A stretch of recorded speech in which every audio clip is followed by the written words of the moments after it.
Since the beginning of civilization until now, brainwashing has allowed us to believe in many lies and deny the truth. A select few would have the many believe that lies through natural selection preserve the stock of our race, passed on to the next generation, furthering the evolutionary gene of mankind. Others would have us believe that brainwashing and lies were needed in order to preserve our ideologies, traditions, and beliefs. Like leeches, some would use all information learned in order to manipulate the masses, creating alliances, agendas, and laws that take away freedom in order to control. Contracts and oaths are valued instead of human dignity or flesh and bone, and what we are concerned with in life. We are being replaced by oath and documentation, and our values as individuals erased by influences occurring outside of ourselves. We believe that these influences are necessary, but to what extent? How important are ideas, and how do they affect our peace of mind, beliefs, our lives, and the other people that we care about? In what ways are these ideas positive or negative? Are these ideas that society has imposed on us? Is it right to judge a couple that has a child out of marriage or call marriage an institution? Giving privilege, money, and value by the simple fact of being married or single. Why does the individual get taxed more than the couple, when it is easier for two to survive rather than one? These are important issues that we should each ask ourselves according to our own conscience. Decisions which should be made but not influenced by those outside of ourselves. If we are influenced outwardly, then it should be only by the people that we hold close to our heart. Should we live, rather it be according to city, state, country, or region,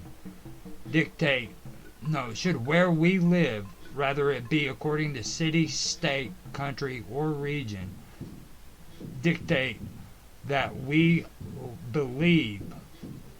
We hear the word truth, but should we believe that there is truth? Evidence show that truth is unobtainable, yet we should search out truth. This also should be done on a personal level too. An outward influence should also be avoided. Not everything that we hold personally sacred or of value is considered logical. The idea that we are exonerated from the rest of the world, or exonerated from the rest of the world, must also be smashed too. Though we fight instincts within ourselves about old beliefs passed down, they are still a part of who we are. Even though we feel that our beliefs are important, if it is not as important to the many, then it is not considered important to the whole.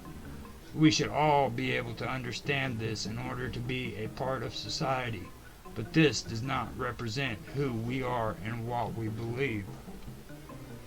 Behaving well and practicing religion does not determine our beliefs. Many people use morals as a way to achieve personal goals. These are practices that have been learned from the beginning of civilization until now.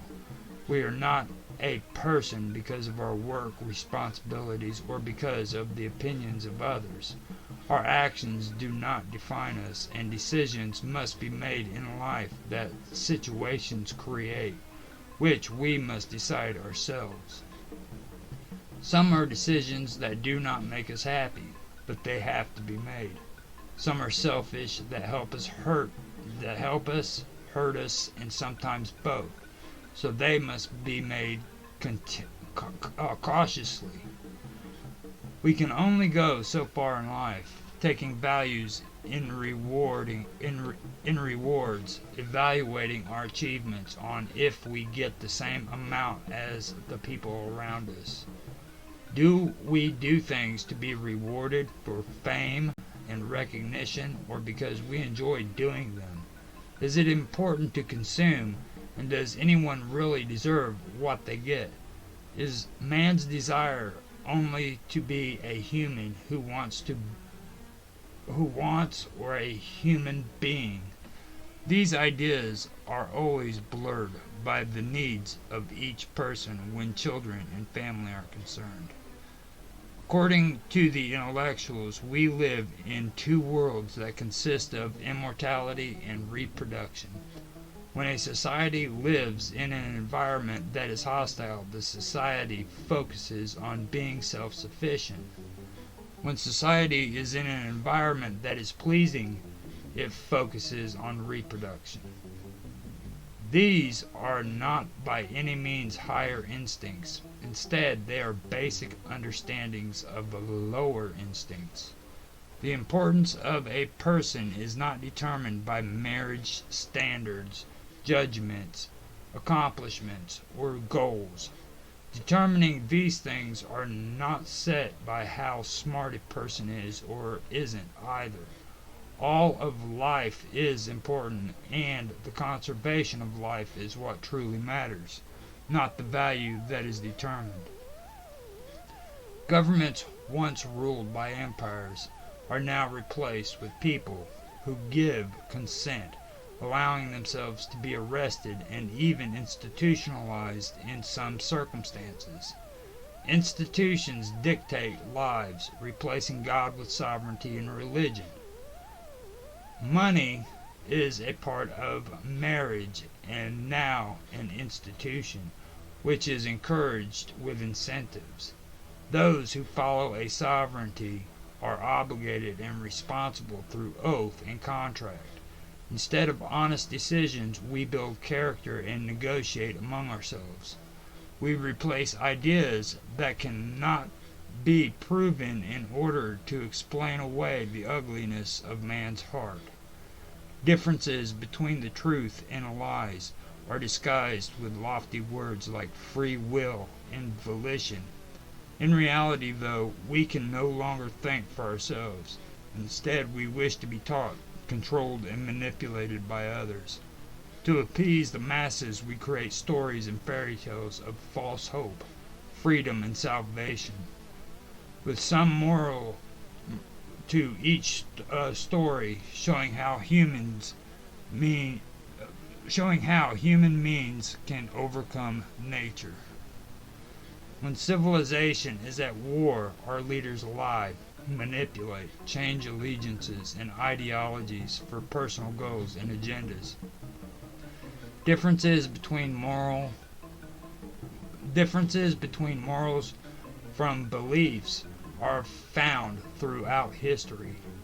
Ambassadors for a cause look for support and find failure, only to switch to the opposite side for favor and opportunity, choosing religious denominations for political goals, and splitting support among ranks strategically, using controversy and conspiracy to promote agendas, causes, or to achieve goals, wanting popularity and fame to gain power and pulp. Careers are built on educations, religion, and politics, with mansions, campuses, and colleges left as namesakes. Congressmen, presidents, ambassadors, prime ministers, delegates, professors, and researchers. Libraries are filled with man's reformations and revolutions. Searched throughout the world by collaborators and curators. Men are all buried with their legacies, symbolized by carvings on their tombs, images and idols worshipped in life, man's motivation for success, and an outward agenda which does not always reflect his beliefs. Most people who are intelligent most people who are intelligent can see through these plans and schemes. A person can lecture and write books about any subject, promotion, or motivation. What is seen written on that person's grave, though, is truly what was believed. Stories are hidden everywhere in both the truth and in the false. Puzzle pieces, misinformation, and clues. But if a person wishes to no longer be deceived, it is then his and her duty to discover the truth. When we wish to find the truth, clues begin to appear. When we discover clues, we begin to solve the puzzle. That is life.